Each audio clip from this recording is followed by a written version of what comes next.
चंद्रकांत पाटील हे आमचे सगळ्यांचे मित्र आहेत. चंद्रकांत दादा पाटील हे शिवसेना भाजप युतीचे पहिल्यापासून समर्थक राहिलेले आहे, ते मला माहिती आहे.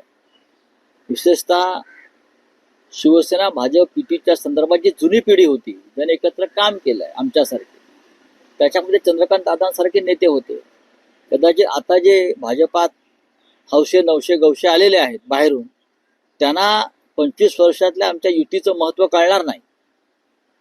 आता जे आले आहेत हौशे नवशे गवशे सगळे, त्यांचा ना भाजपशी संबंध ना हिंदुत्वाशी संबंध. पण चंद्रकांत दादा पाटलांच्या भावना या अनेकांच्या भावना आहेत त्या पक्षामध्ये, हे पण तुम्हाला मी सांगतो. कारण आम्ही एकत्र 25 वर्ष अत्यंत उत्तम रीतीने काम केलं. नरेंद्र मोदी यांच्यासोबत आम्ही चांगल्या पद्धतीने काम केलं. पण सगळ्यांना माहिती आहे की दिल्लीमध्ये अमित शहांचा उदय झाल्यावर शिवसेना भाजपमध्ये वितुष्ट आलं. हे दुर्दैवानं सांगायचं वाटतंय. मी चंद्रकांत दादा पाटील यांनी ज्या भावना व्यक्त केलेल्या आहेत त्याबद्दल आम्ही त्यांचे आभारी आहोत. एकच फक्त एक आहे, तुम्ही असं म्हणालात की चंद्रकांत दादा पाटील यांच्या भावना ज्या आहेत त्या त्यांच्या पक्षात अनेकांच्या भावना आहेत. शिवसेना युबीटी मध्ये काही अशा भावना आहेत का? असू शकतात, का नसतील, असू शकतात. आम्ही महाविकास आघाडीमध्ये गेलो त्याला कारण भारतीय जनता पक्षातल्या काही लोकांचा हट्ट.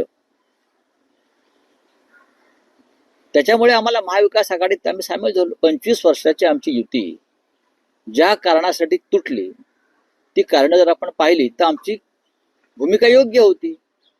आमचा पक्ष फोडल्यावर जे आम्ही मागत होतो, जो आमचा हक्क होता, तो तुम्ही एकनाथ शिंदेना दिलात ना. पक्ष फोडून आमचा पक्ष फोडून मुख्यमंत्री पदाचा जो आमचा दावा आणि हक्क होता तो तुम्ही एकनाथ शिंदेना दिलात. नंतर पक्ष फुटल्यावर पण त्या सरकारमध्ये आहे शिवसेना म्हणून, डुप्लिकेट शिवसेना आहे पण आहे. पण जेव्हा आम्ही हा दावा किंवा आमचा ही मागणी होती चर्चेत ठरलेली, तेव्हा तुम्ही अमित शहाने ती मागणी नाकारली.